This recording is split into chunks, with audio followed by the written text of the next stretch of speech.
మన శత్రువు నీతి నియమాలు లేకుండా ఎంతటి దారుణానికైనా దిగజారగలడని తెలిసినప్పుడు ఎంతటి వాడైనా భయపడతాడు. మనల్ని మనం కాపాడుకోవడం కోసం శత్రువు చెప్పిన దానికల్లా తలాడిస్తూ ఉంటాం. ఇటువంటి పరిస్థితుల్ని మేము అర్థం చేసుకోగలం. కానీ నాకు అర్థం కాని విషయం ఒక్కటే, మిగతా వారిలా మరాఠాలు స్వార్థంగా ఎప్పటి నుంచో ఆలోచిస్తున్నారు. మరాఠాలు ప్రాణత్యాగం చేసిన స్వరాజ్య సాధన కోసం మరియు ఛత్రపతి శివాజీ మహారాజు కోసం. మనం శిరస్సు వంచేది కేవలం మాతృభూమిని ముద్దాడడానికే కానీ శత్రువుకి భయపడి సిగ్గుతో కాదు.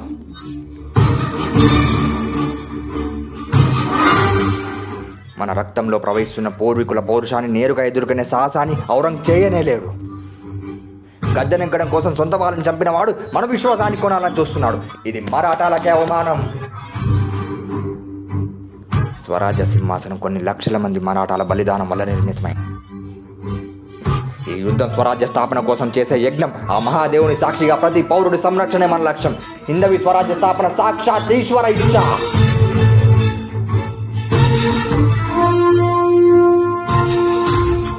సమయం ఆసన్నమైంది. ఆ సుల్తాన్ల పైశాచికత్వం నుంచి ప్రజలకు విముక్తి కలగడానికి మెరుపు దాడి చేద్దాం. మన ప్రతి దెబ్బ పేరు పేరున మరణించిన ప్రతి మరాఠా వీరుడికి అంకితం. సర్లష్కర్ హంబీరావు మోహితేకి అంకితం. రాజ్య ప్రముఖులందరికీ ఇదే నా ఆదేశం. రేపు సూర్యాస్తమయమయ్యే లోపు స్వరాజ్య సాధకులందరూ ఈ సంగమేశ్వర్లో ఉండాలి.